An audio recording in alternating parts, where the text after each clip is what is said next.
did. I Yeah, could not yes. believe the Yeah. machine, Okay. the was it self-doffer? Yeah. And the guy said, watch this. And he just goes with his knife and cuts the string. And his little finger comes up. Because the top automatically traps the thread. This thing goes down, grabs the string, brings it up, and then just ties it. And then it comes back down and it starts spinning again. Just, spinning it down. Well, they got them now that don't tie the thread. They splice them, and you don't see the knot. Yeah. Yeah. Sorry, you just covered that. Could you say that again? They don't make knots anymore. They splice it, and you can't see the knot. You got on these new modern looms, air jet looms. You got to have perfect yarn if you want to make good cloth. And going to that route, the industry now is so much improved until machinery that was made 20 years ago is obsolete. Is any of the machinery American made anymore? Not to my knowledge, not weaving machinery. Japanese, German, Swiss made machines. What they call instead of a shuttle going back, carry the yarn back and forth across, they got air jets and water jets to shoot the yarn across. We were talking a little while ago about the computers, and you were saying something about the computers, but you couldn't replace. Well, I said computers had their place and it was well worthwhile, but eventually they'd go back the other way because I think the computer is doing away with the connection between the management and the employees. The computer is, well, if there's any mistakes made now, the management says it's a malfunction of the computer. But the human touch is what means more than anything else, knowing the people and being able to talk with them. As I was saying, I come from Winston-Salem, and when I grew up, 2/3 of the people in the Reynolds Tobacco Company were black. And I could never understand why there were so few blacks in the cotton mills. Well, I never knew either, never give it much thought. But back in the early days, it was said that there was 3 classifications of people in Chester. There was a rich man, the farmers, and the cotton mill people. Cotton mill people has come further in their standard of living than any classification of people in the world. Most of them, 90% of them now in this area, own their own homes and well thought of. Most of them are good people, and it just continuously changing. And I say that the textile people has improved more than any classification in the world. Now, we've seen that going around. You see, we meet all these people, and it's just amazing to me because I grew up in Winston-Salem where, to be frank about it, some lower middle class people, we felt we were kind of better than the cotton mill people. Was there any such feeling here? Oh yeah, and it was true because I knew cotton mill people back in those days work in the same clothes, same overall and blue shirt. They work 55 hours a week and go up and stand on the corner of the street on Saturday afternoon, stand around with the same clothes on that they'd worn all week in the mill. But you won't find that today. People go to the cotton mill this day and time, they're air conditioned, they come out with the seams still standing up and they feel fresh, and they go home, take a bath, and then go up, stand around. That's the difference in the classification of textile people. Now, this may be ridiculous to you, but you were a boss in that. Some of the women have been telling us about the revolution in clothing they were allowed to wear in the mills, that when they first went in, they'd wear dresses, and how long it took them to get so they could wear pants. Well, there was some of that, to my knowledge, that I have heard and seen some of it, but I never did take any part in passing out the regulations on that. But there was some talk of women wearing shorts on the job. That I haven't heard about. But these women were saying how, the foreman wouldn't let them wear pants, and then finally they all wore pants, and he couldn't do anything about it. Yeah. That's probably true, because when women make up their mind to something, they want to do something, there ain't nothing else to do but let them do it. Did you had a lot of women under you? Yes, sir. I had probably more women than I did men. The thing that amazes me is that, again, the women were doing so much of the work, and yet we've found almost no women who are second hands or anything like that. Well, they don't grade second hand this day and time like they did when I come along. I got my job because I was a good mechanic. I could fix machines. I knew the machinery. But now, you don't have to know the machinery, you got to know your people. The difference has shifted from machines to people. Mm-hmm. A supervisor this day and time, if he's got a good education and got a good sense of humor, he can go in a plant and run a job, whether he can fix a machine or not. But my experience, a supervisor had to be able to tell his maintenance men how to fix a machine, and if they couldn't do it under those instructions, he had to show them. That's the reason that I see the difference in men and women, because don't make no difference whether male or female. Now they can carry out their orders. They got all kind of training programs. We never had a training program. If we wanted to get a person, promote a person from one job to another, we'd pick out one person that made a good sweeper. We'd promote him to a batcher hand, and from a batcher hand to a weaver, and from a weaver to a fixer, and then he had to be that fixer before I'd pass him on to a shift supervisor.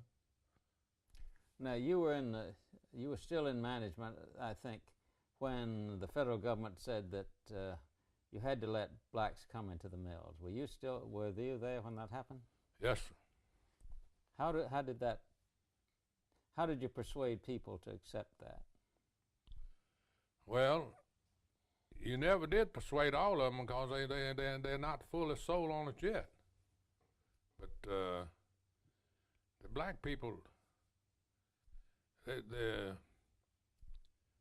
a little bit harder to teach, simply because they don't have the educational background. And a person that's got the education, they're easier to teach how to run a job than they are if they hadn't got the education. I learned the hard way. I had to get in and put my hands in it. So I went to school, grammar school, for 4 years. When I went to work in the mill, I went to night school for about 7 years. And for 4 more years, I'd taken correspondence courses. And I think I had a well-rounded education as far as a high school graduate would have. But you got to have that education and to be able to read instructions. Now, if you can read the instructions, it's a lot of help.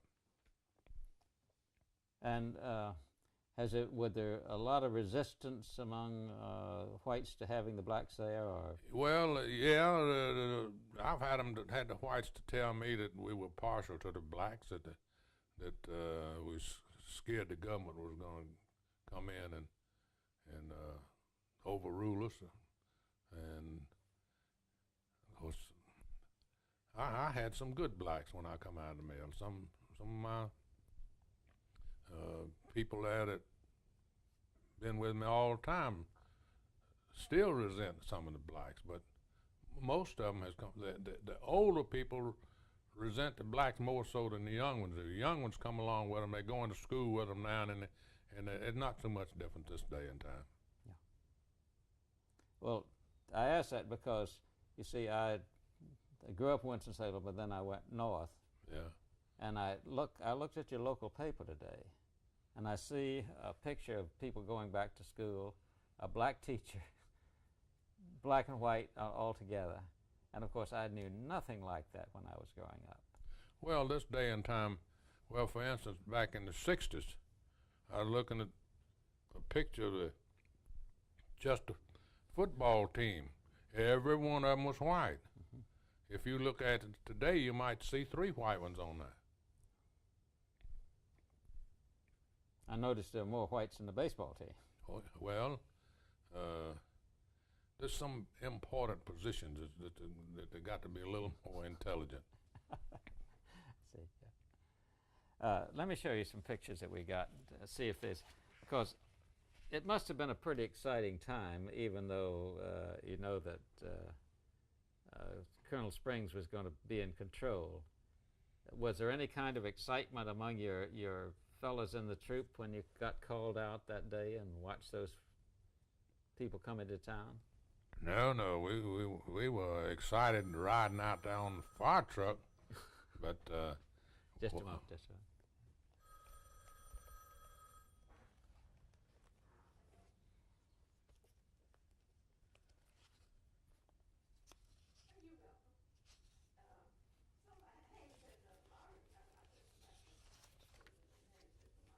Navy E award to call for efficient in our product. Do you think that anybody's got pictures of your unit in 34?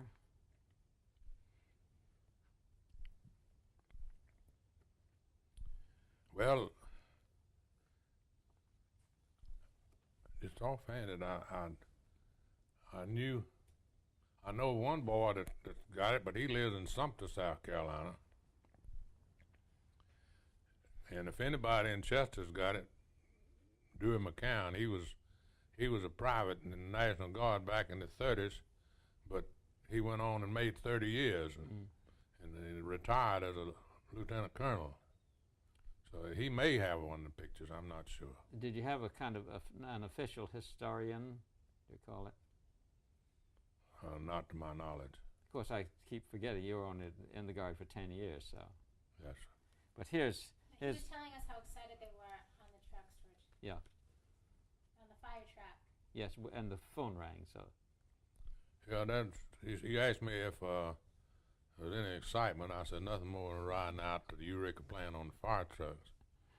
And that's when the truckload of people rolled up near the plant and looked at the plant and said, well, she's running now, but she won't be running long.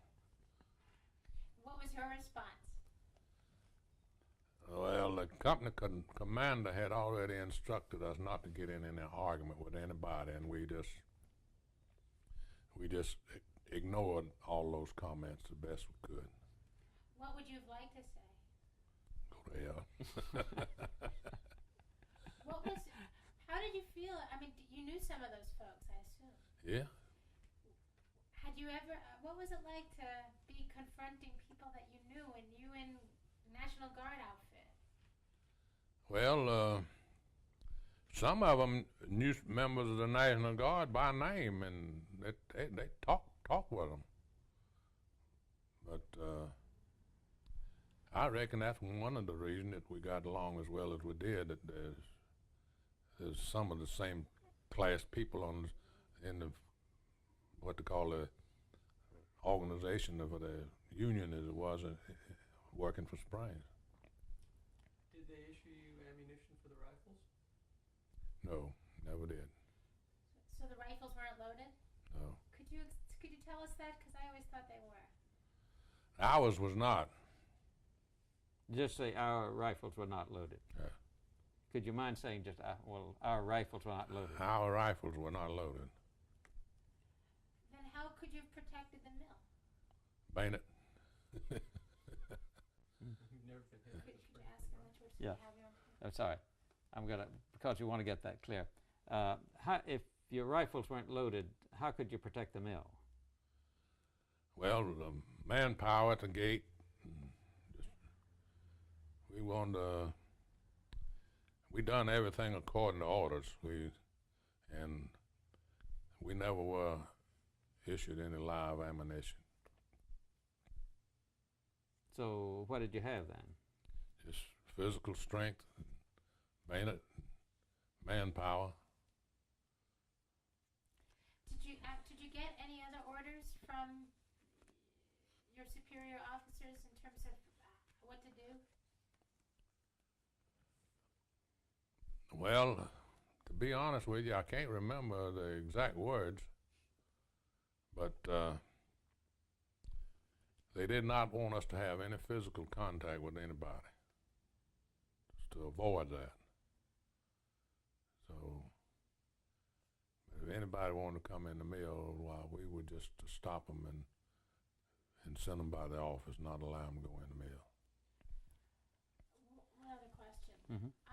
I'm just also wondering, I mean, I've heard this term protecting jobs, and I'm just wondering if you could comment on what people's emotions were. I don't know what these politicians mean when they say protecting jobs. I meant back then. They said, we were there to protect our jobs. Well, we wanted to keep the mills running. That was our motive. And most of my contact with people was that we did not need a union to get what we wanted. The management could come in and talk to the people. The people could go to the management and talk. My people, they didn't have to come to me if they didn't want to. They could skip me and go to the top boss if they wanted to, and talk to them, and they'd give them my answer. Close communication with the employees was the key to Springs' success.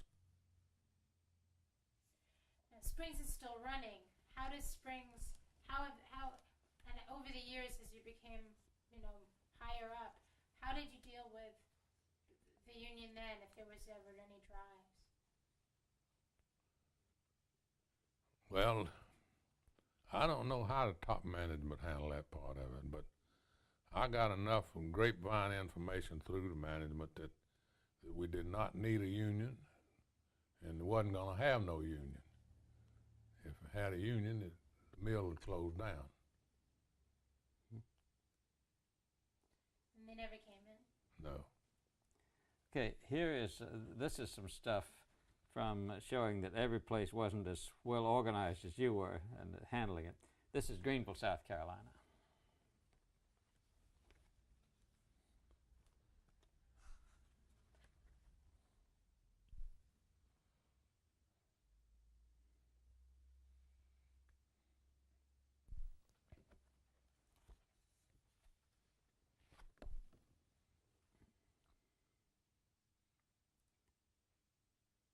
These are some of the pictures that appeared in the papers at the time. Yeah. And this is from Greenville. And that's not too far away, so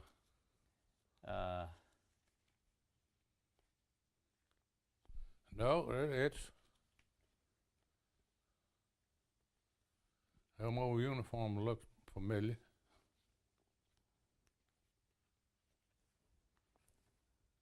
so this is what people knew the National Guard was doing in other places. See, Yeah. there were Some of those machine guns had live ammunition over around Honey Path in that area because there was some people shot over there. But they tried to force the entry into the plant. But we didn't have anything like that here. We've been over at Hunya Path some time ago, and we've got 2 eyewitness accounts of what happened over there. Did you hear Pretty- about pretty- what happened? I heard about it when it happened. What'd you hear? That there was having an incident over there where there had been people shot. Said the machine gun was on top of the mill, and these people failed to to cooperate with the management, and the guardsman was forced to fire on him. So you heard that it was the guards. That's right. That must have frightened people. Well, the National Guardsmen, if they was shooting the machine gun, because that's what they was killed with. Well, let's see. That's back to your being in the National Guard. The only other guardsman we've talked with in this trip was somebody up at Coolamy, North Carolina. We interviewed him holding the picture of his wife at the time, whom he met while he was on duty there. He was out of town, you see. So there was some talk back and forth. Yeah. But there, like here, there was never any trouble. It's just that we've of course a lot of trouble around Gastonia and Charlotte and Greenville. So that's what we get. Well, up there around Firestone had a little problem too. That's right.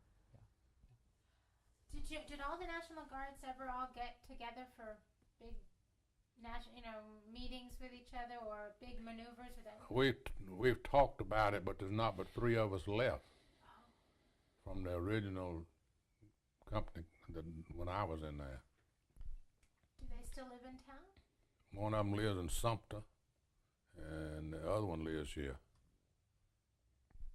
You might get their names. Yeah. Well, they were in the same at this same time. Yes. Mm-hmm. Did they also work in the mill? No. One of them worked at one lived in Sumter. He worked at the filling station, and the other one worked for a gas company. Mm-hmm. And what about the whole company? How many of did a lot of them work at the mill? Yes, it was 50% of them worked in the mill. We had a small company. This just a company was a headquarters company, and we had 32 enlisted men, 2 officers. Now, when the call came, you just went on over to the guard to the. I was fixing looms, working as a maintenance loom fixer, and superintendent at that time, they called him overseers. He came to me and told me, says, "You report to the armory immediately." So I went up to the armory, and of course, the company commander was there, and he had us to dress in uniform, and took us out on the fire truck to Eureka Mill. And you were on duty for 2 weeks. 2 weeks. Uh-huh. We stayed out there at the mill for about a week or 10 days, and one of the regular Army captains came by, and he said it looked like that we was being employed by Springs Mills for us to get out from out there and sleep at the hotel. So we come uptown there and stayed at the hotel. The regular Army,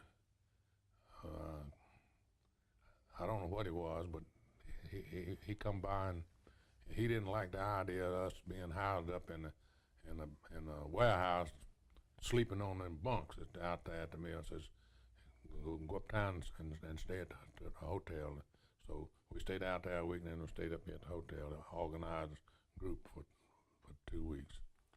Now we have some footage, some film footage of National Guards on duty in Kannapolis, and they had tents. They weren't staying in any hotel, Yeah. but they, of course, were on 24-hour duty. Yeah, pretty much. Were you on 24-hour duty? Well, some of them was on door. So they changed the guard every so often. They was on 2 and off 4. This is pretty soft duty compared to what they had up Yeah. at Kannapolis. I know that even now in New York, boys come to New York and they're in their military uniform, they get treated real nice. People give them free meals and all sorts of stuff. They get a lot of respect. The girls think they look real hot. What happened here in town in terms of the way the community responded to you being in uniform at the time? Well, there wasn't much happening because, like I say, them was poor times. Wasn't any money in circulation. What about respect for you being on duty during that time in the town? Well, I think that guardsmen here in Chester has always been highly respected. Some of the best people that there is. This Colonel McCown, I just mentioned his name a few minutes ago. He was a young man, and him and his whole family is highly respected. He's been a 30-year man in the Army, and after he retired from the Army, he come back. He's working at several different jobs, but and he was one of the so-called self-made men. He wasn't educated to that extent. He was just a high school graduate, but when he went off to the Army, he was smart enough to come out of there as a lieutenant colonel.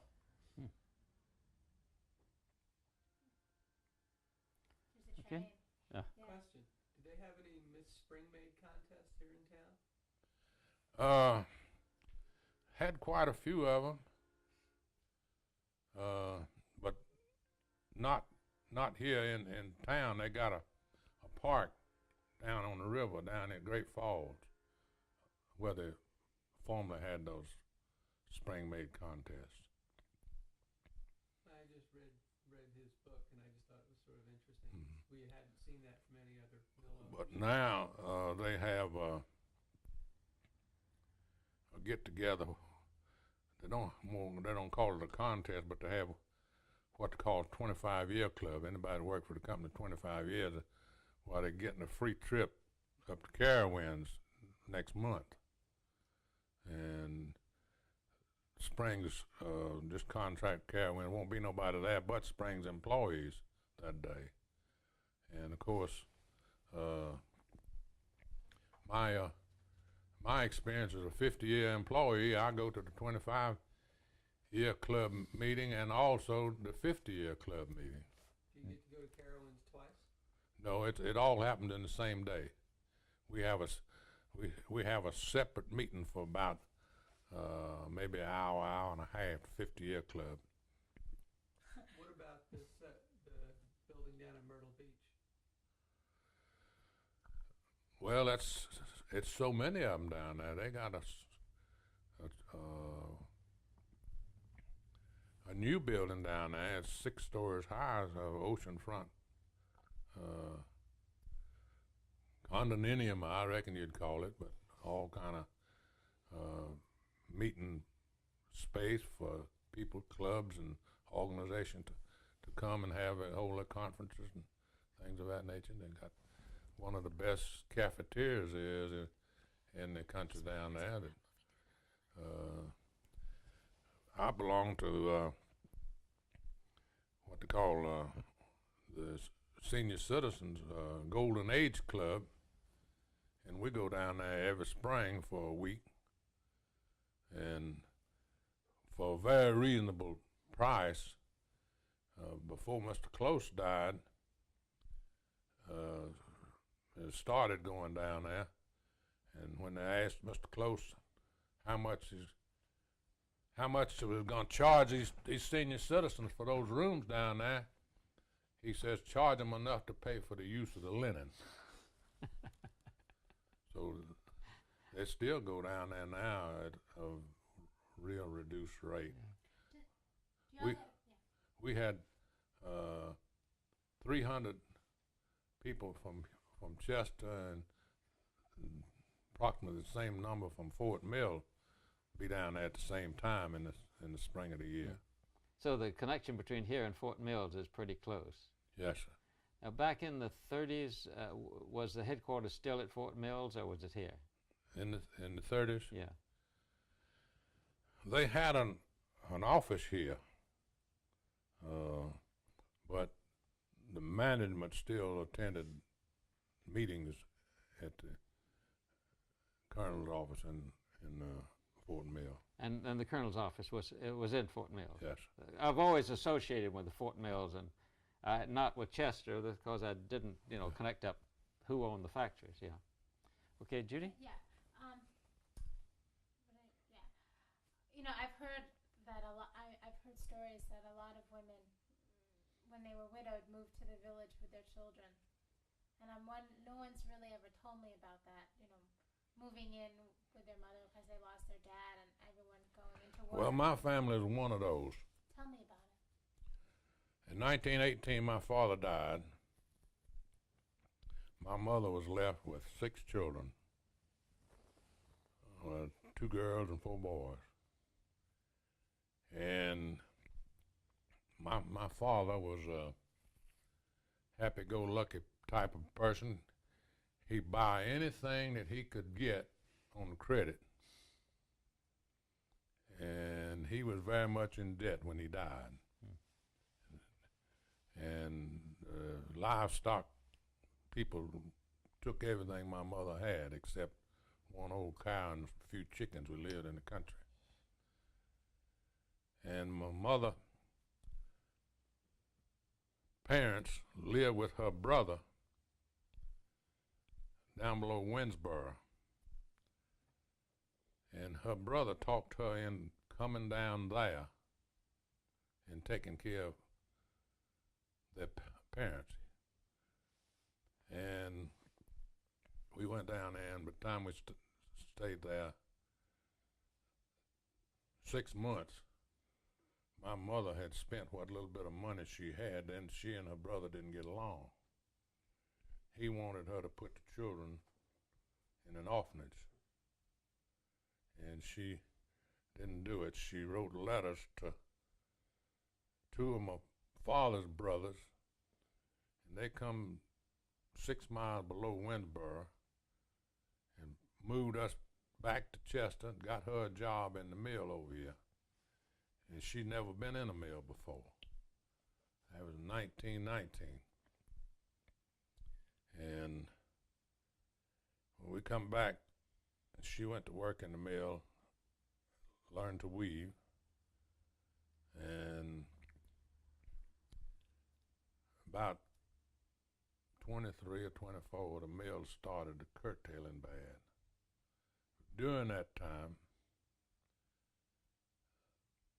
my mother had to go to the hospital on 2 different occasions, and she didn't have any money. And the people of the mill passed an envelope around. Everybody put the name on the envelope and donated a dime. About the biggest donation was a quarter. And when she died, she had that record in her trunk where the people had donated so much to help. At Christmas time, the mill company would fill up baskets of fruits and candies and deliver it to a widow family. And that was our extent of our Christmas. But she didn't work but about 8 years. In 1926, that went 7 years. The mill just closed down. And when it started back up a year or 2 later to run out of stock, why, she never did go back to work. That's during my time. I was working then. So you then were pretty much the breadwinner. At one time, yes, sir. Mm-hmm. That $3.50 a week National Guard money has come in real good too. So, and when that picture was taken and you all went to work, you were helping to support your family. No, not when this picture not taken. that picture You see, there. this is earlier. But you're working here then. No, No. absolutely not. You're not working No, there. he couldn't get in until he's 14. No, this is just. So at one time though, since there were so many children in your house, I imagine there was the idea that all those children would be able to go work in the mill at some point. Well, one of my sisters passed away there. Shortly after we moved on to Mill Village. And then my other sister, she was older than I was. She went to work in the mill, worked in the mill for years. And she just passed away here this year, that sister. But all the rest of us worked in the mill pretty much all the time, with the exception of the one that got to be magistrate. He's in the Veterans Hospital now. Having sisters in the mill, we heard some things recently. Some women told us that sometimes in order to get ahead in the mill, or they didn't, it didn't happen to them, but they heard, well, sometimes if you got ahead, your boss man might touch your shoulder or pinch you or something, and you really couldn't do anything about it. And it was tough on the girls. Well, that was one of Mr. Joe Sanders' policies, that we wasn't going to have any of that. And I don't remember it ever happening. It probably happened, but I don't remember anything about it. That's what you mean by strict strict management. Yes, sir. Did that come down from the colonel? No. It may have, but Mr. Sanders carried it out. See, the picture he's giving is of Mr. Sanders, who didn't need to be told by people up above. That's Yeah, right. Yeah. Now, Jamie, how should we handle this? I want to get these different objects he's made or He He saved. didn't make it, but I've already but it got was a Yeah. gift. Okay. Oh, a gift. I see. Yeah, you know what? Here Yeah. you are telling us that they don't need bobbins anymore and stuff. What do you do with an old bobbin? Well, some of them are put in, you see that up there, that old candle holder there, Yeah. that's a bobbin in that shuttle. And I've got quite a few. I've got a loom in my storage room out yonder that I run there and made cloth on it since I retired, but got to the place to where the electrical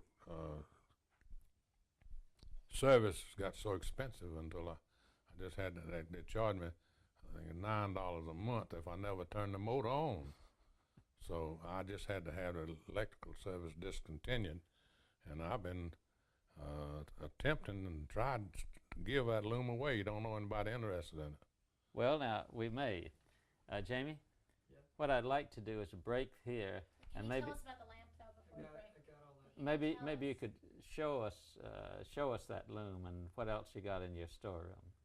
Well, it's up at much of a junk pile. I'm a Okay. little ashamed of it, but Well, Well, one man's junk, Okay, another man's yeah. jewels. Two other things. Really. yeah, okay.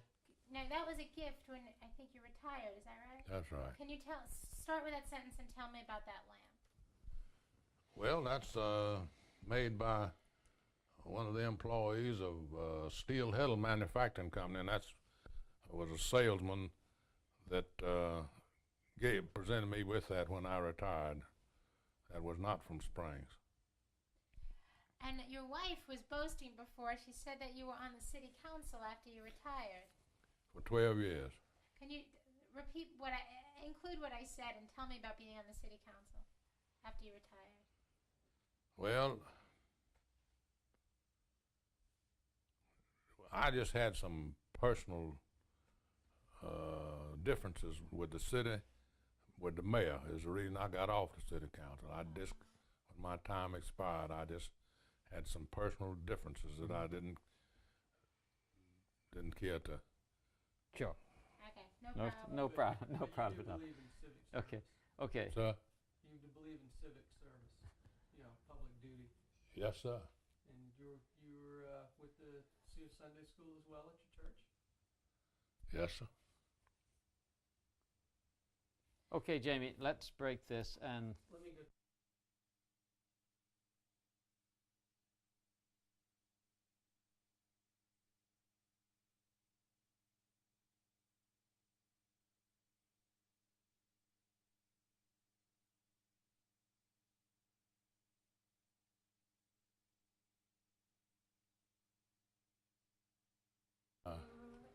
governor.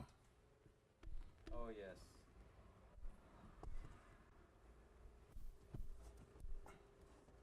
So you're active in politics now? Well, not too much. I just sometimes it's forced on me. There's one of his early advertisements. This is, A handsome devil, isn't yeah, it? oh, yes. Oh, a book written by about a mill owner that wasn't done Yeah. by the fellow we met the other day. Well, the University of North Carolina Press. This is one of the, remember those advertisements we got from, Charlotte Observer had all of these in its archives. Thank you. Oh, let's look in this just a moment, because if there are photographs in here. Just a moment, let me take this. I may be wrong.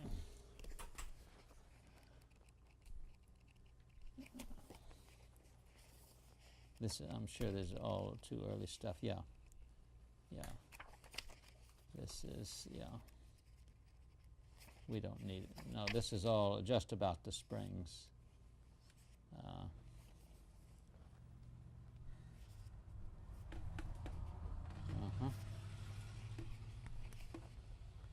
Yeah. Judy? Yes. You take my pen and make a note of this. There are a couple of pictures here that if we could get back to the originals might be good for us, but I don't know that we can do that. Okay? Wait, he's finding something. Yeah, okay. Oh, yes. Did they give that to you, sir? Was that a present to you? Yes. Tell us about that. Maybe he could give it to you and he could tell Okay. us when he got it. Okay. This book? Yeah. Well, I think they gave them to all 50-year club members. Anybody worked for them 50 years, they gave them a book. This. It looks like they signed it for you. Yep. Some other thing. Yeah, this would. Look at that. Yeah, this would be very good to get.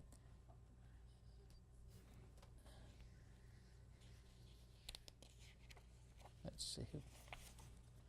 We should make a note of this too. Okay, I will do all of that. Okay. But you know what? Mr. Doster keeps on looking in there like he's going to find something. Okay. So why don't we focus on that? Okay. Thank you. Thank you. I don't know where my book is, where clothes makes the man, but As I say, I found a copy of that. this one here, No, Clothes Make the Man. you got one of those. I got one of those. But I haven't, this is the first time I've had either of these in my hands.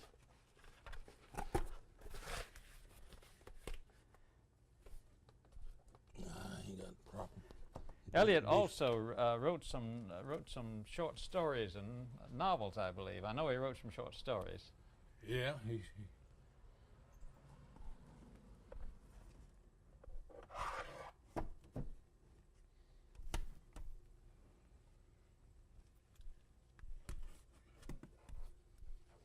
that's my two daughters. Oh, nice looking.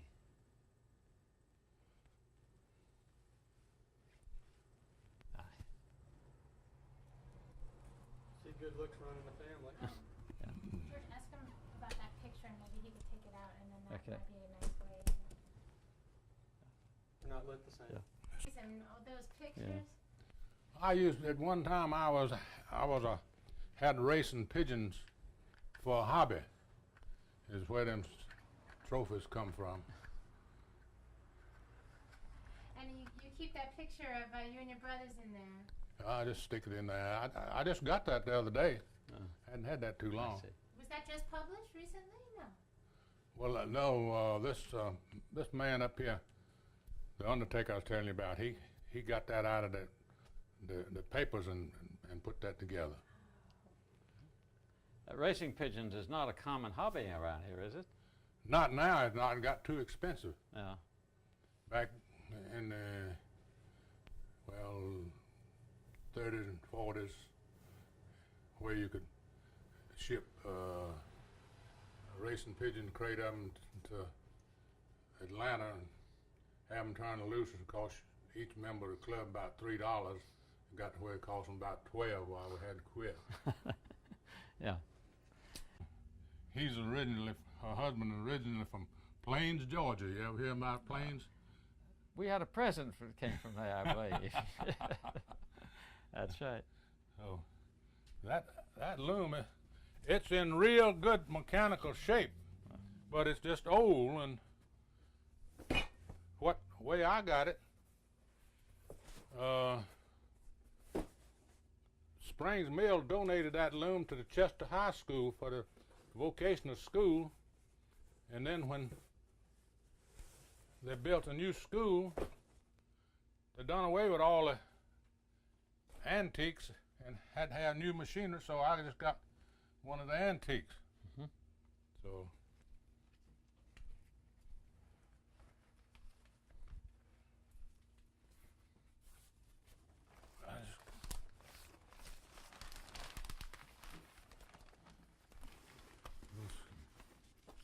Let's see if we can get this up here. Get a little view of it. Oh, yeah. Well, we have motion picture footage of a loom very much like this in operation. Which room was this in, ma'am, George asking? This was in your section of the... no, so this mill come out of the Baldwin Mill. They remodeled it, worked it over, and gave it to the high school. I see. The high school, when they built a new vocational school, they wanted more modern and up-to-date equipment, and Springs donated new equipment, but they didn't have any use for the old equipment, so I got this loom from the high school. Are they still teaching textiles in the high school here? In the vocational part of it, They still are. yes. Well, that's interesting. Tell me about the people that might have worked on this. Well, you're looking at the master of maintenance. Okay, we want to hear about that. Be careful of the thing there. Yeah, I got it. I Okay, put that machine master of maintenance. Tell me that again. You are looking at. The master of maintenance. Use my word. You say you just start with you are looking at. I'm quoting you. Yeah. You are looking at the master of maintenance For this. for this machinery. What do you mean by that? I can put it together with my eyes shut. Come on. That's right. From the feel of it.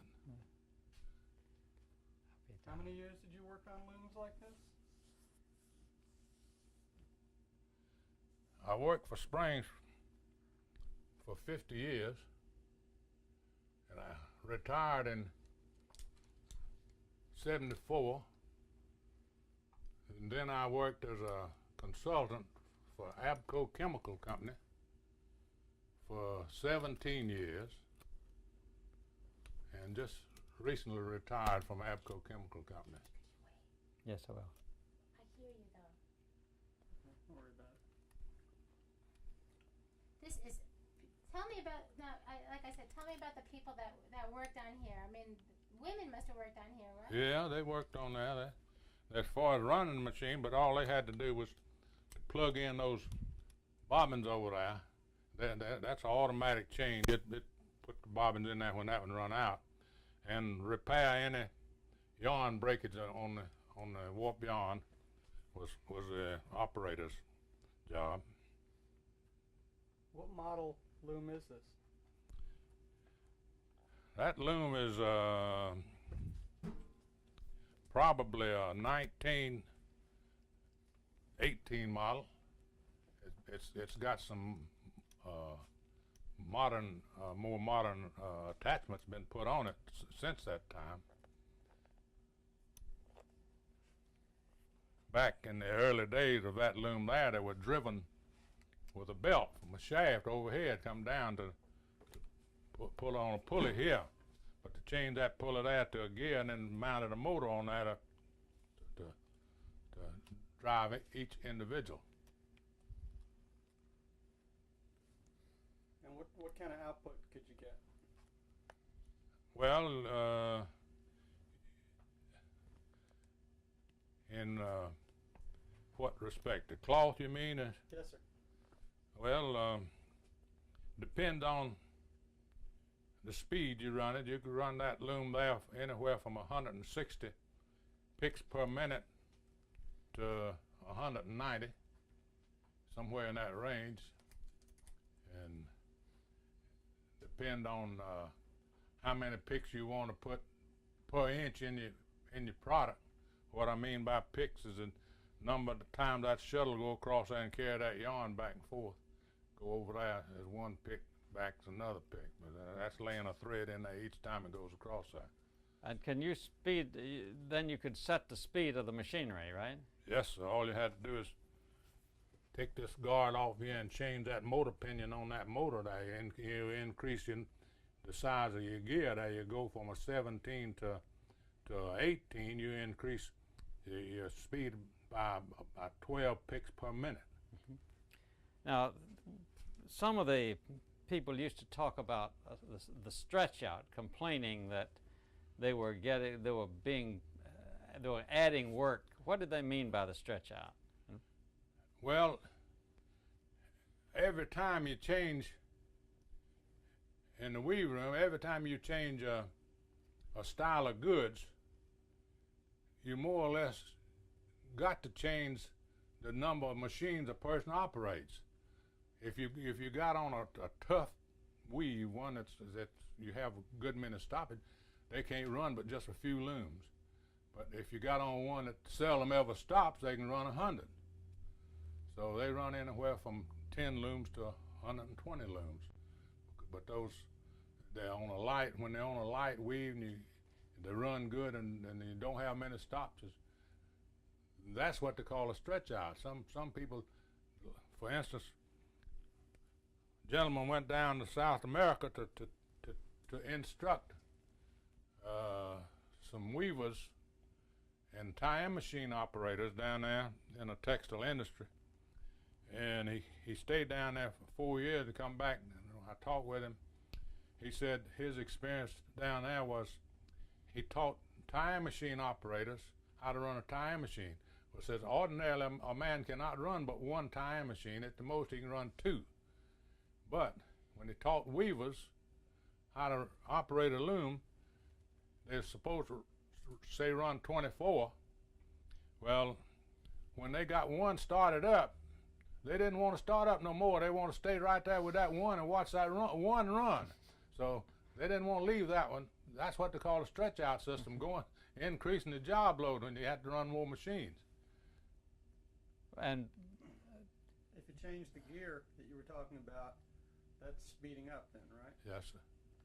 You can do that by increase the speed of it, or you can decrease it.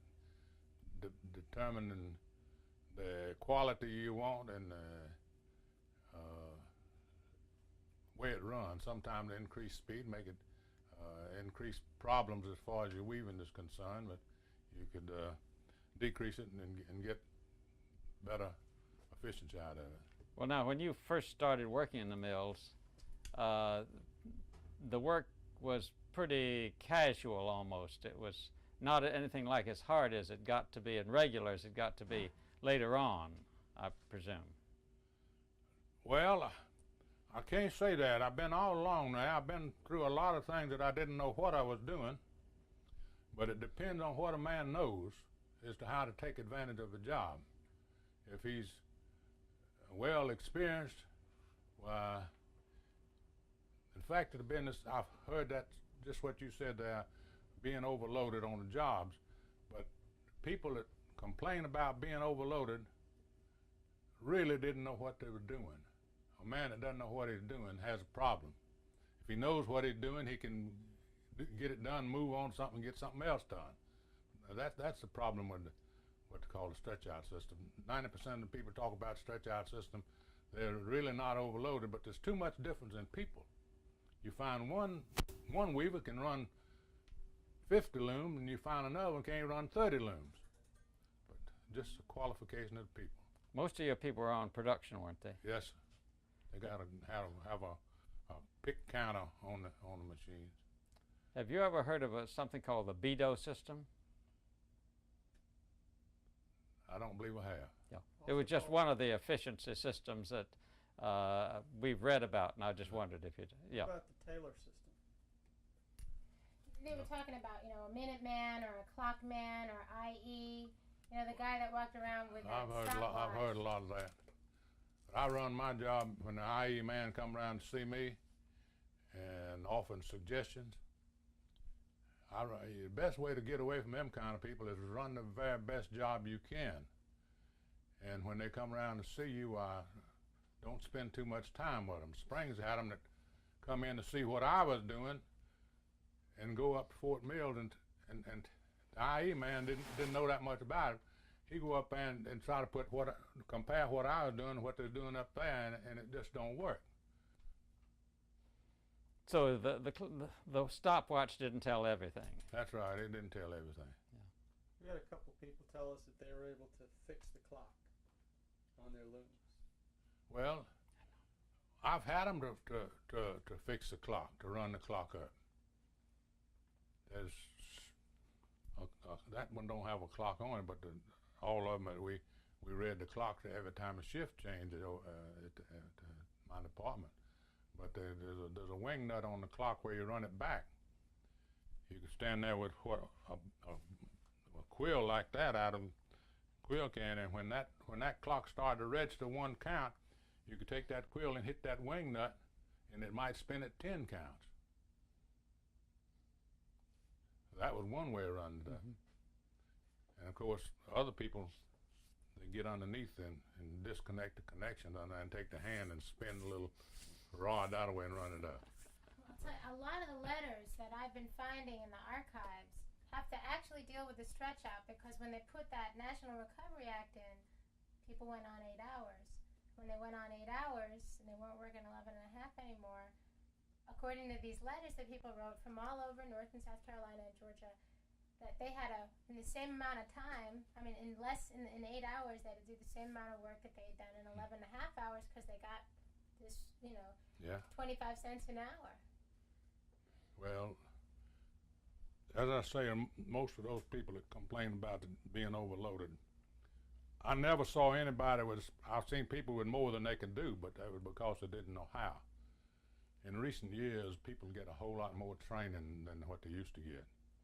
The old method was when I first went in supervision, I'd get a new employee who was going to train him to run a job. I'd take him in and I'd say, you see that fella down at the lower end of the mill down there? You go down there and stay with him today. That's about the extent of my instructions for several days, and then I put the man wherever I need him somewhere else. But now you got to go off and sit down in a room and study books and read. You got to break the job down in so-called step by step and see that the trainee masters each step before he goes to the next one. So the method of instruction has changed tremendously. Okay. I noticed your picture up there. Okay, can we, is it That's the one I was talking about. Yeah. That long one. Yeah. I don't know. You can't tell nothing about that, I don't think. No, we'll when you come back. I have an idea though. Yeah. Jamie? Yeah. Would it be That's fine. He's getting the cutaways right. When is our next appointment?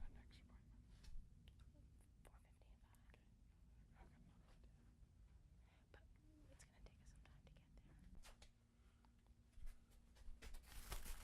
But it's gonna take us some time to get there. I'm talking about keeping junk. If you look in here, you'll know what I'm talking about. You're getting my junk right.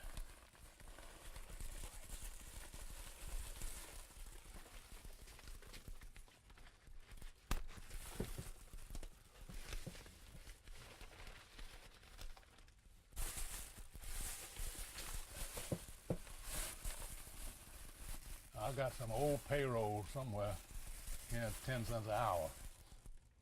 Back before my time. Let's see.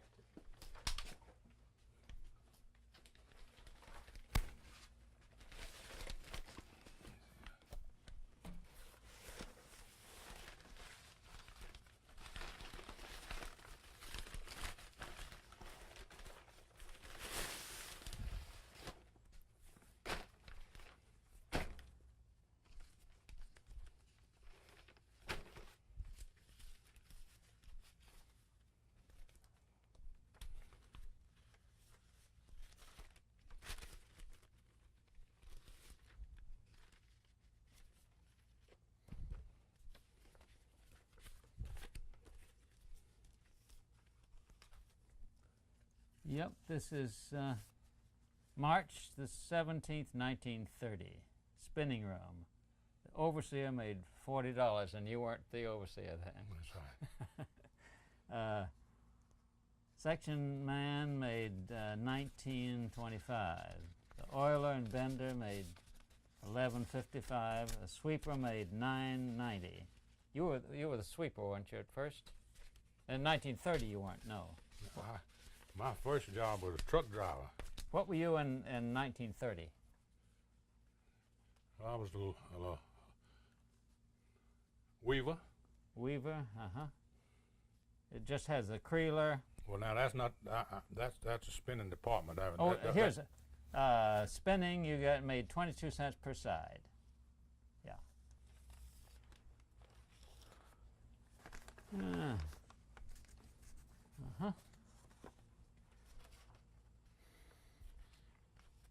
Where do you get all this from? Let's see.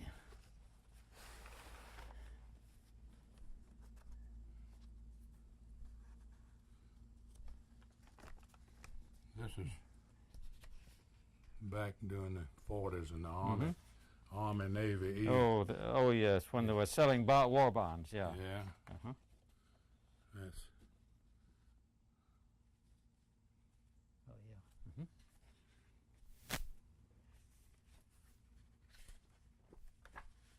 some of the same thing. So the Springs people have always been kind of showmen. There's the man I was talking about, Mr. Joe Sanders. This was the mayor of the town.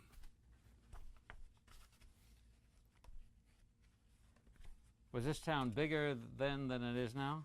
No. As far as the city limits is concerned, it's still the same thing. What about population? Well, the inside city limits hadn't changed much. It's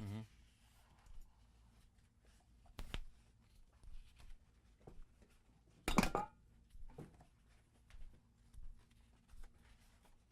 don't know if there's anything in here. There's one of his advertisements. Yeah. Recognize that. These are all World War II. Yep. Yeah. Yes. Did they give you this book? Oh, I accumulated. That's him presenting something. The colonel presenting that to some of the employees.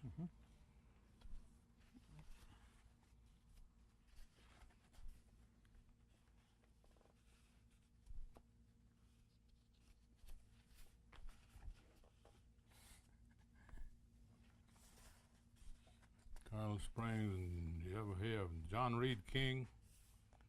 No, I don't know him. That's one of the spring-made beauty contestants.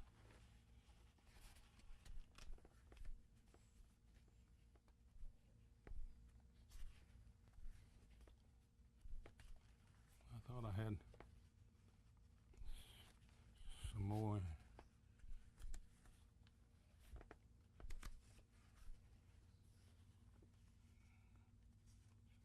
$43. Yes, sir. Yes.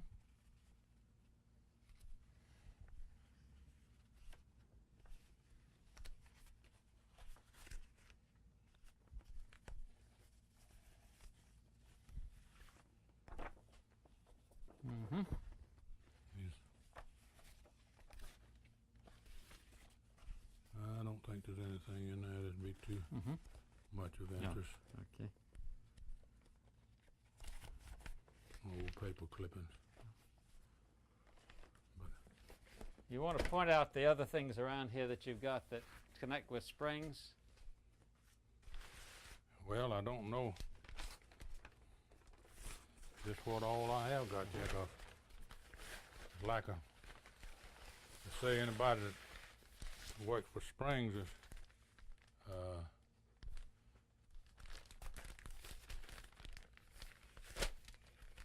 you visit their home, you'll find pieces of looms on lawnmowers, garden tools.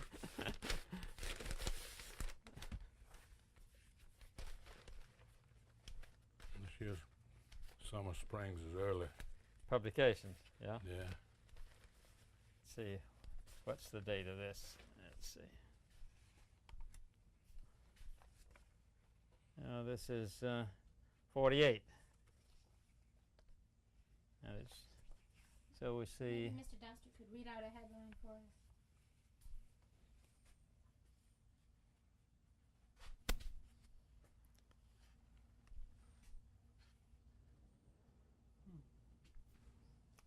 Eight members of the Deese family pile up years of service, so there are lots of families that the whole family's got their history Yes, sir. connected with the mill.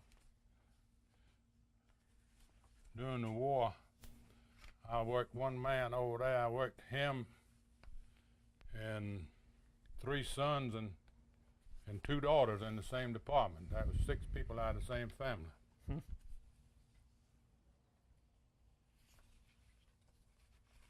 I believe that's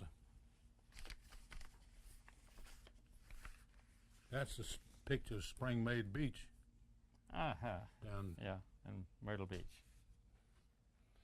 If you ever go down there, just go down Ocean Boulevard just as far as you can go, and you'll be at Spring-Made Beach. Okay. At the dead end down at the State Park. Oh, now here's where we got some payroll. That's 51. What is that?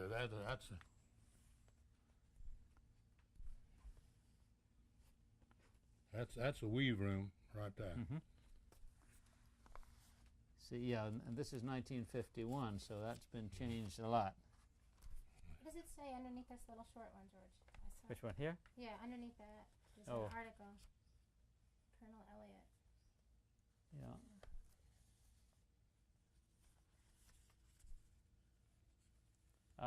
Colonel Elliott Springs Empire Builder dies. And that's dated. No date on it. I'm sure Mr. Doster knows about that. When did Colonel Springs die? I really don't remember the year. What happened around here? What happened in response to his death? They stopped the mill off for half a day. Did they? Was that a big deal? I mean, Well, they didn't stop at all when his father died. They kept on running.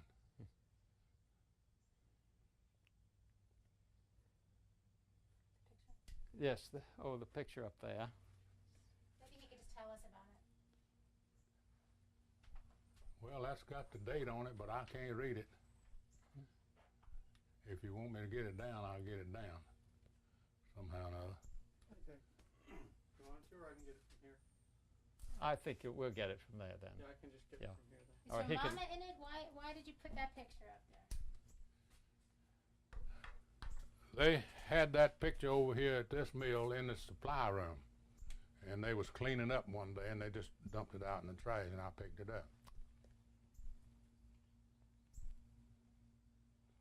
That man on the end, his picture's on same man on that end it is on that end. While the camera was coming down there taking those pictures, and he run around back of him and got over here on this end. He's on both ends of that picture, and he is a plant manager or superintendent that I say could not sign his full name. He could sign his initials. Okay, Jamie. Got it. Sir, I just Tell me when. Okay. Tell me about this. You would tell me about this room when you come in here and what you do. I come in here most of the time to get away from my wife. She finds too much for me to do. Tell me about coming in here and running that machine. Well, I just come in here and start it up and run it. Do you have any examples of your cloth here that you've made? No, but I got some on my back porch up there where they put them up for curtains. Yeah, can you show us what you No. can you show us what you made? This here is, yeah, I can show you. Did you make that? Yeah, What is it? that white is a warp. There's cotton and Codell, and this here is nylon. That's a nylon filling. What do you feel like when you're in here by yourself? I mean, this room. Oh, I just feel at home. Now, this machine was in a room with how many machines? 1,200. I want you to tell me that whole sentence and then think about that a little bit. That machine come from what they call the Gale plant, and the mill people overhauled it, made it like new, and gave it to the vocational school. But what you said was that this was one of 1,200, right? Yeah. That's what I wanted to get at. Can you just tell me about that? This loom was. That loom is one of approximately 1,200 looms that was in the weaving department at the Gale plant. I bet this loom was never by itself before. No, because the fact of business, when I got this loom, I got two, but I didn't have the floor space, and I had to do away with one of them.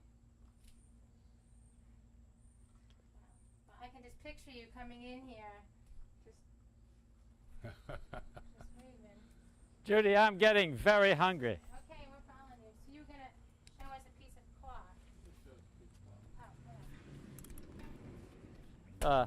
Jamie, just I'm going to get a picture of you and no, the three of you. Okay. Well, I'll just send you a copy of this. This is just for us. Good, appreciate it. Okay. All right. Now you're going to look at that cloth, Jamie.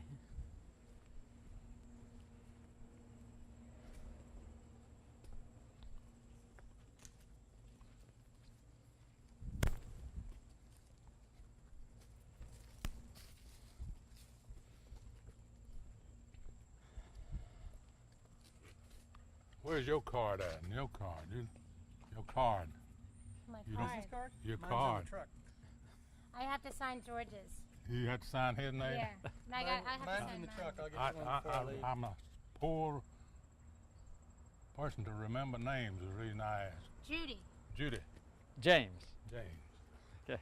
Well, I answered it just about anything, especially if there's food involved. Okay.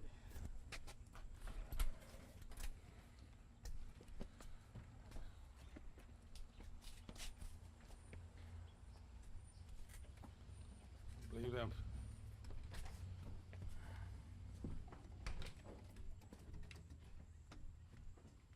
You made these curtains? These in here is the one that was wove on that loom. Can you say that again? These in this room was made on that loom. Can you make them like that so it get a little wavy? No, ma'am, this is just fine. Matter of fact, it looks beautiful. You feel like going out for lunch? Whatever you want to do. Okay. Where should we go? Well, I hate to impose on good nature. No.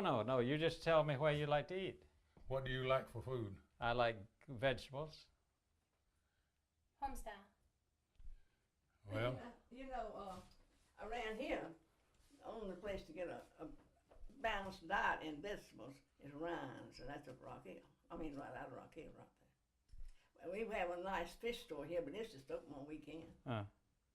What else can we find? You've seen that fish store over there. haven't you? What else can we find? room. So it's a card slab chain? Yeah, it's worn out, but it answers it for the purpose there.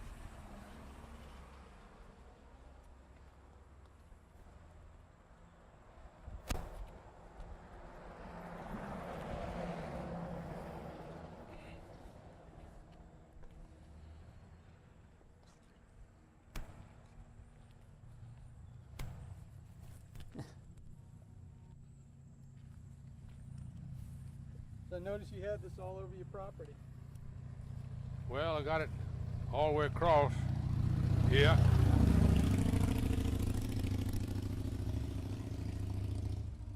So what is that? What is that? That's a chain off of card slats.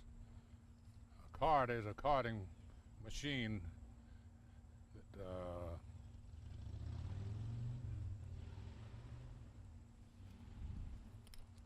That cleans up the cotton. cleans it up, the cotton. That's exactly what it does. Cleans it up and lays the fiber straight. When did you lay this down for your fence? Oh, about 40 years ago.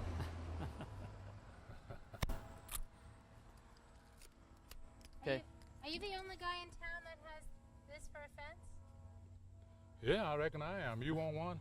You have some left over? Huh? Yeah, I got some left over. You just have to paint it. And you about to go off and leave your microphone. Well, you're going to come have lunch with us. We'll get it back then. Huh? Do you drive your own car? I'd like to do that. Okay, because No more than we try. We want to ride in something comfortable. And as old as we are, you know. Would you mind You one tell time? the difference if you get a.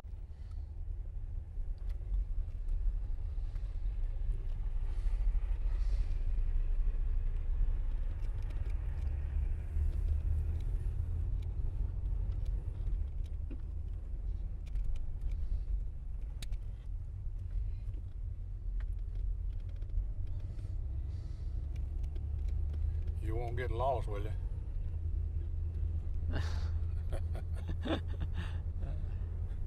she's photographing this so we could run it back if we get lost. But can I turn on the air conditioning? No, we'd like to keep it off. If you don't mind, I hear just- you. No, I just thought it'd be more comfortable for you. Oh, I'm fine.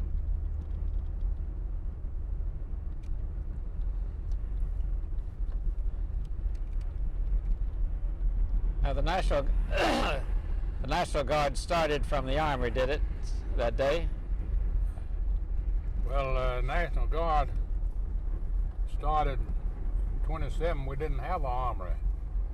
We had our company headquarters in top of the old city hall up there, 3rd floor.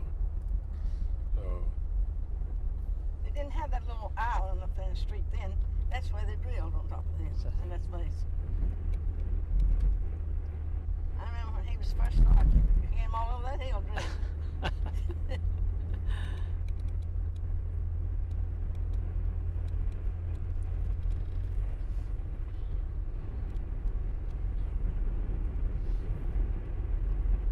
These used car lots are just running over with cars. If Yeah. somebody would get those cars, they wouldn't have room in the road for them, would they? That's the truth. Coming up to signal, Judy.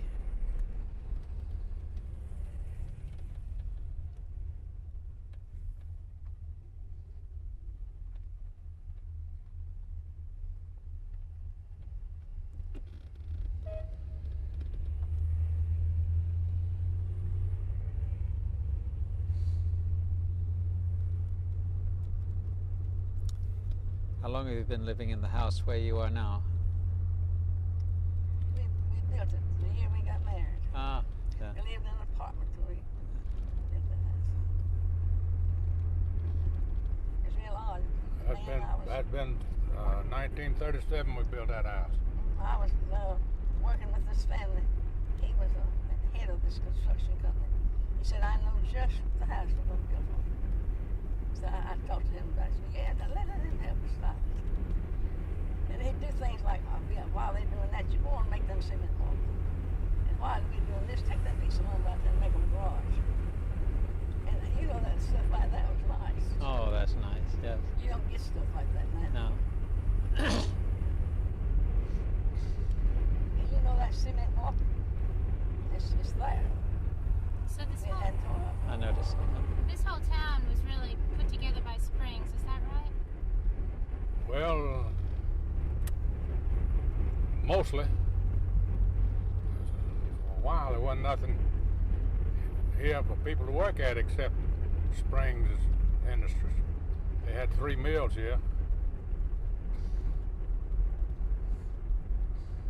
had some beautiful sewing rooms around here. Ones that made shirts and ones that made dresses. But you know, it seems like a business settled out for that in a while, don't it? Doesn't last. There hadn't been one here now in a good little bit, and somebody's trying to open up one here in the middle of that lockdown the other night. See that little bit of parking cars right there? The way they did, they said anybody knows how to do these jobs, come. So, ooh, wait, stop, wait, Jamie, Is Jamie following? he is, but he just got out of his car, now he's coming, here he comes. He coming? Yeah. Just got out of this car. Yeah, he's okay. I think. He wants to talk to us though. So where are we going where are you stopping now? Eureka Mill. Right in.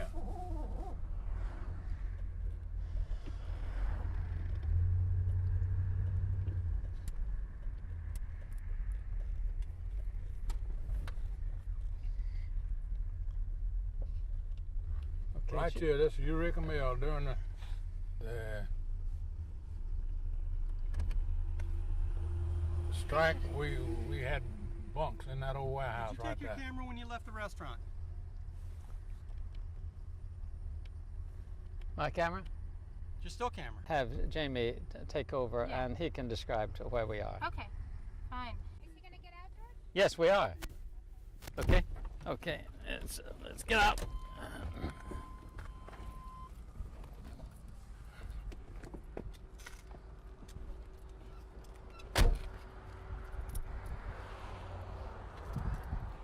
Okay. Tell us about this then. Well, back in the 30s, that was the mill right there where those windows are bricked up. All that other from that where the windows are bricked up that way has been added on since. I see, but just the arches where the I see. Where they bricked up. And of course, this here was the warehouse out there. Of course, the mill goes on back yonder way, but it's broadened out across the front here a good bit, recently. But now, this is where we were staying in that old warehouse there when the Army colonel come out here and raised sand about it and said it looked like we was working for a Springs cotton mill and wasn't in the Army. So he had us to go uptown and stay at the hotel. Well, now that was on the 5th of September 1934. Could you tell us? You were in the National Guard. Tell us what happened. Well, I was at work at the Springsteen, and my overseer told me to report to the armory immediately. Several of that worked in the department there, he told them the same thing. So we went to the armory, and they had us to get in uniform and put us on the fire truck and send us out here.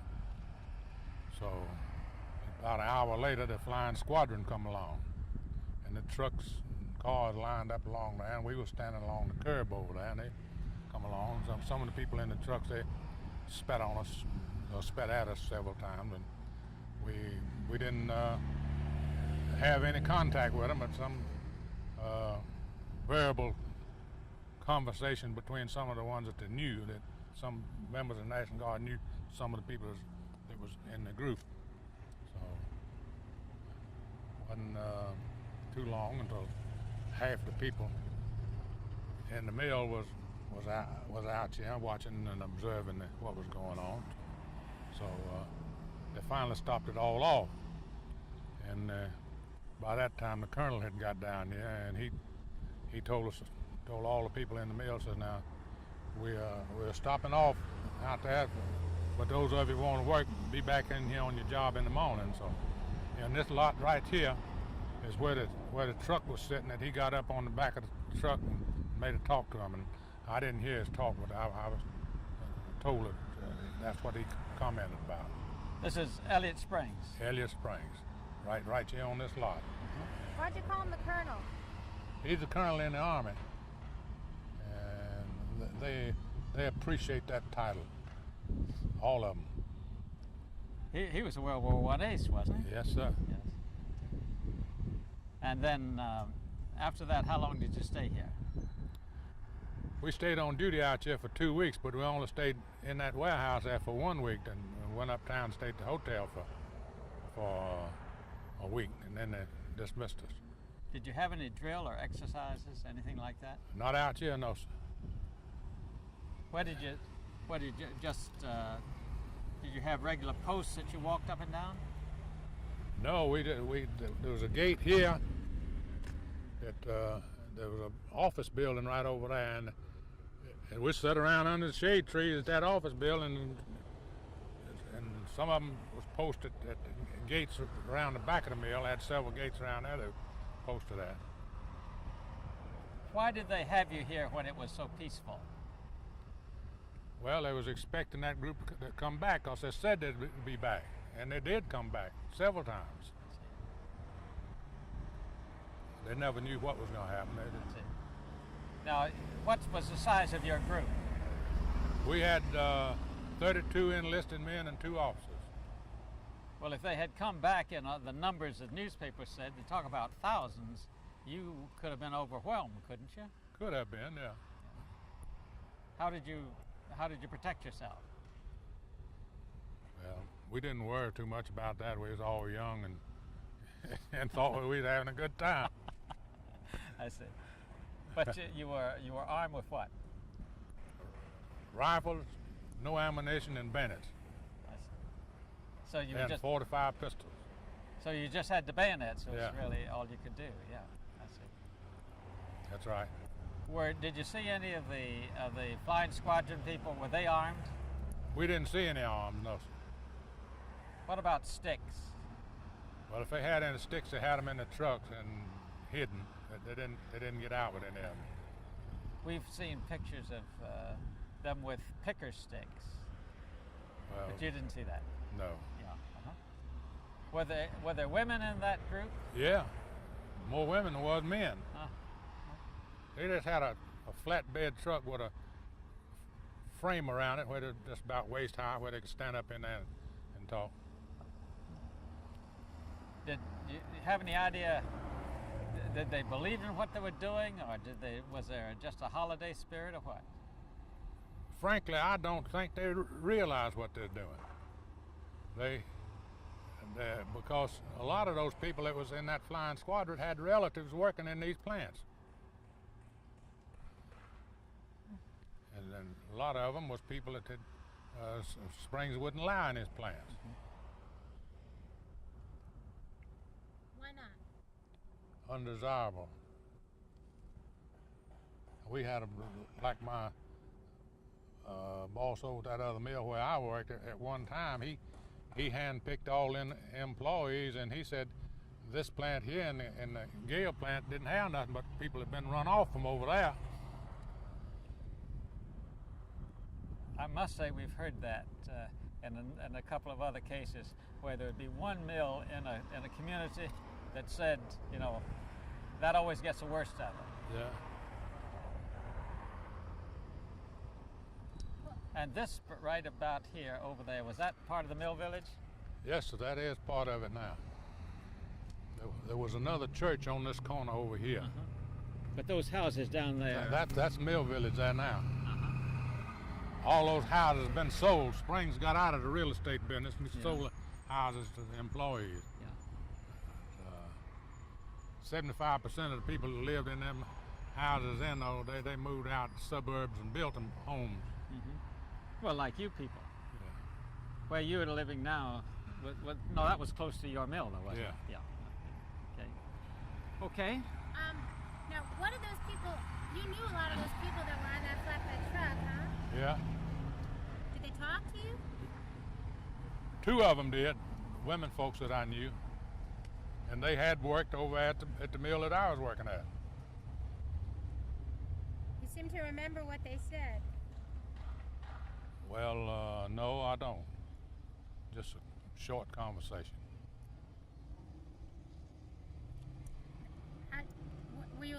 How do you respond to them since you knew them and all? Well, we just pass with them, just speak to them, or smile at them.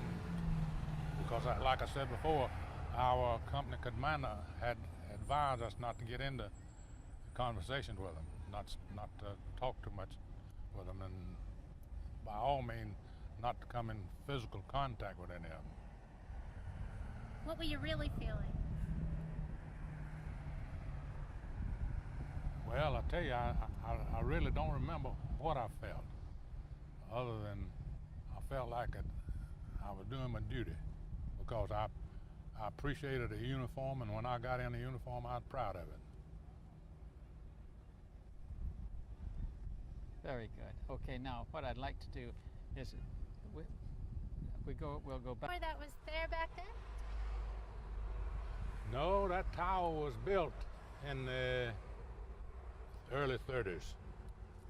That's the powerhouse back there, generate power. But after they built the powerhouse, they realized that they could buy power cheaper than they could make it. Now, when you were talking about undesirables before and selection, how'd they do that after this strike? Well, you got all kind of people in the world, and you got to cull them out sometime. You got to have the cream of the crop to have a good running job.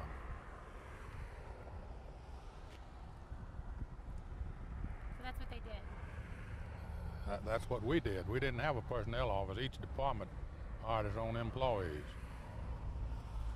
So how'd you find out if someone had been part of that flatbed or not? Well, in most cases, we tried to take care of the families. It was like I said over the house. I had one family that during the war, that I had one man, 2 of his daughters and 3 of his sons working in my department. We worked family connections. We knew people before we ever put them to work. Okay, Judy. We're just going back to show the relationship between Okay. it, and then we can. Okay. You know, by the way, those churches near your house are just beautiful old churches. They have nothing to do with milk. Really? Yeah, I asked him Isn't that. that Yeah, amazing? Yeah. Okay. Okay, so I'll ride back with them, Okay. and you and Jamie, you may want to get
Okay, start. Okay, this is a site of the old Abney Mill located in Belton, South Carolina. The tower that you're now viewing, I have been told, is 185 foot tall. At the top it is 7 foot in diameter. There is a little over 9,000 bricks in this tower. The old Abney Mill started back in the early 20s and is now what you see it. It was torn down about 5 years ago for reconstruction. When they tore the mill down, they tore it down brick by brick. They sold the bricks to different individuals that wanted to use the old bricks in order to build homes with them. The one warehouse that is still standing is still being used and rented by another company here in Anderson County. From what I was told lately, the owners of the warehouse here at Abney Mill is owned and operated by a man out of New York. His name I don't know. Behind the mill you've got a mill pond. They say full of fish. What kind, I have no idea. Other than that, I know nothing about Abney Mill except it was at one point used in 1934 during a union strike, but this particular plant refused to strike.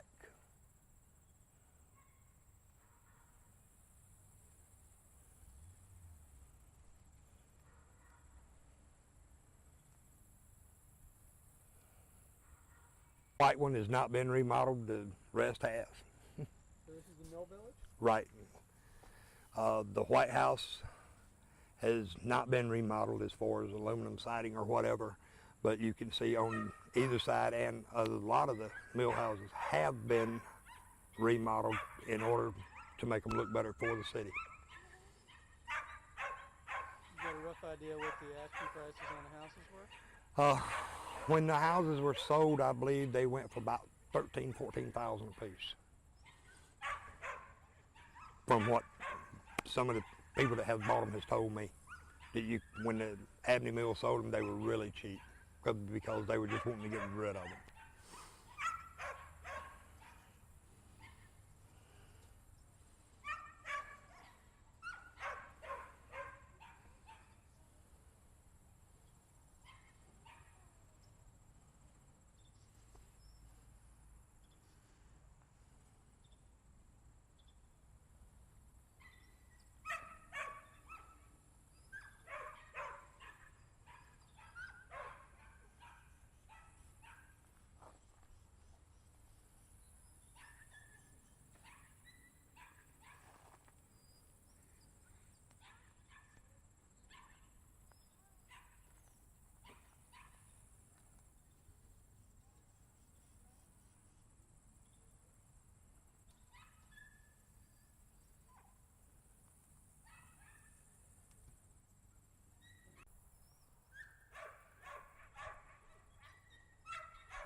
They wanted him to stand chances. Tell me some more about which gate would this be? Okay, this here would be the east gate. And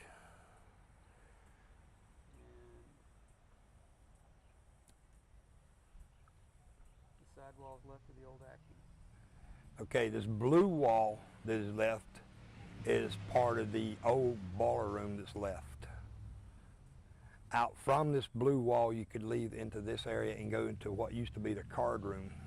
That's where you see the brick that's still standing with the rubble on top. That used to be part of the old card room.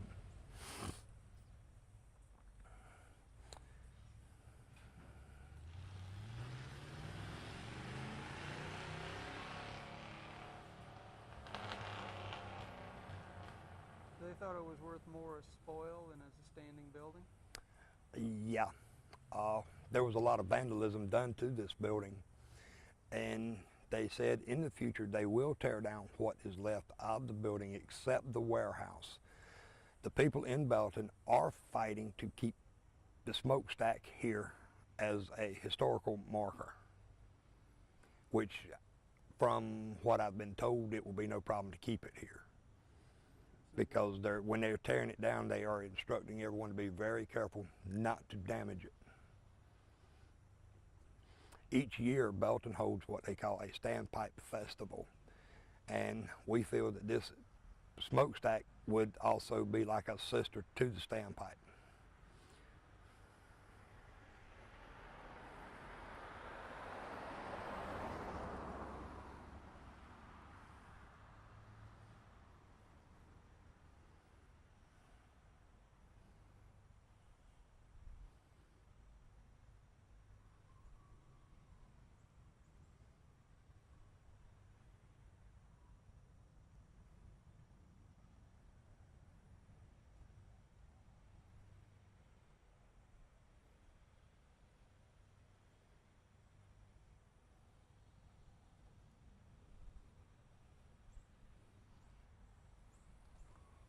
Now, what buildings are these over here on the right? Okay, as you're coming around, the yellow building you see with the sofas and all sitting on it is one of the old office buildings of the Abney Mill.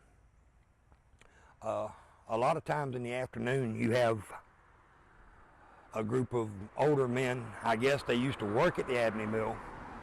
They meet up here every afternoon around 2:30, and they sit here a couple hours and just talk.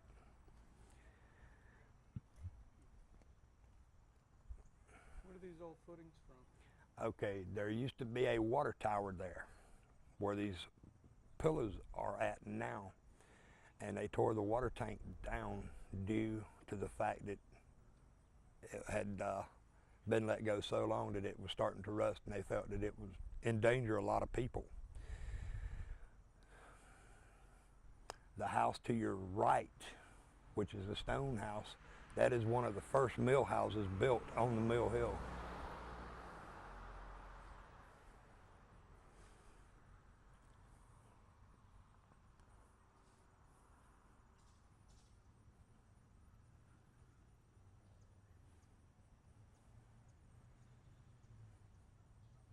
And where we're standing would have been the main drive. Yeah, to the offices.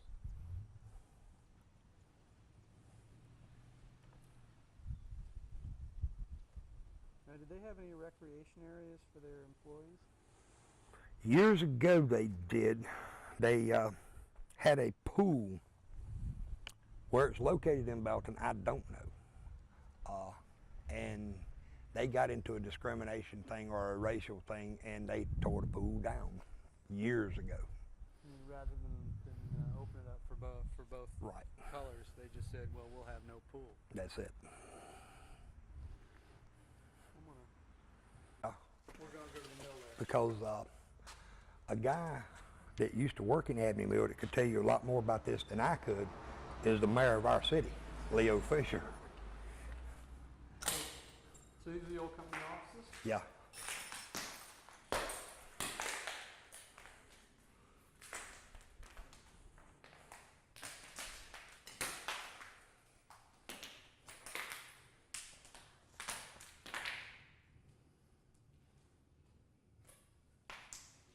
So this looks like where the old payroll office? Yeah, this area here was your payroll and where you put in your applications, from what I've been told.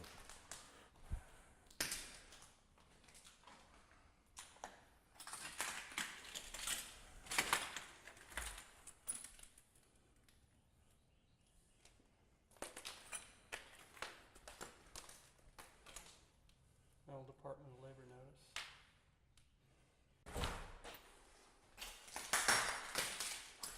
Really, I don't know that much about the inside of this building, except this was one of your main entrances.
kind of one of the guys looking in the Titanic. I know the feeling.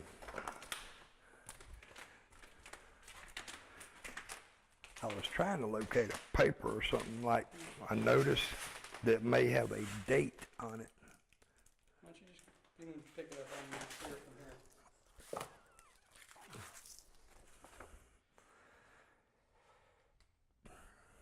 This dates back to Section 24 of the Workmen's Compensation Act, approved July 17, 1935.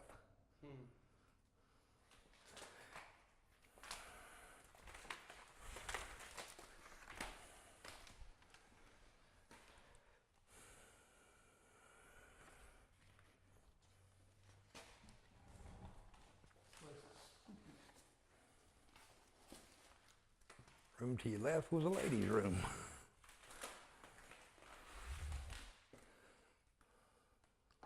Strip everything out of here.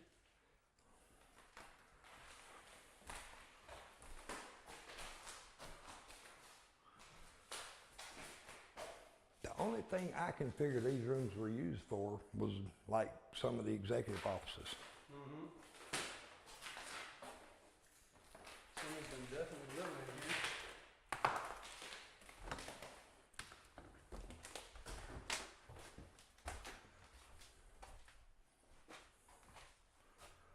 The flooring in that other room I would not trust. Yeah, well, it's got a fire in here.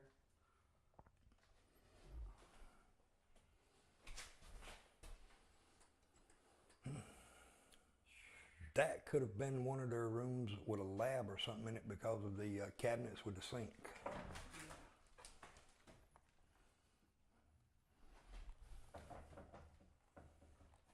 I think I want to take your advice on that. Definitely take your advice on that. One of the old control panels. Telephone panel. Mm-hmm. Sort of like looking at going to the museum and looking at the dinosaur bones. Have you seen the old pass-through? So you could pass through papers and stuff without somebody seeing it. You don't see those anymore either. Yeah. Those little knobs.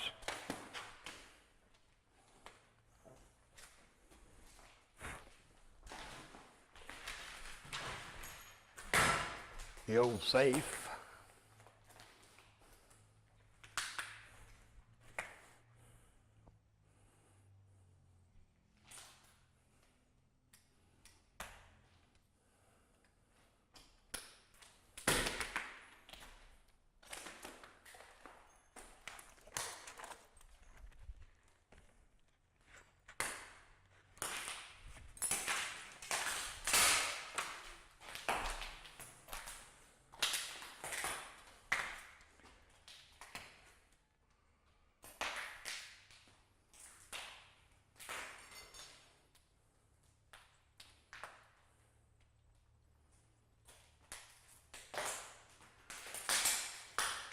Now, do you have any idea how many people are employed here?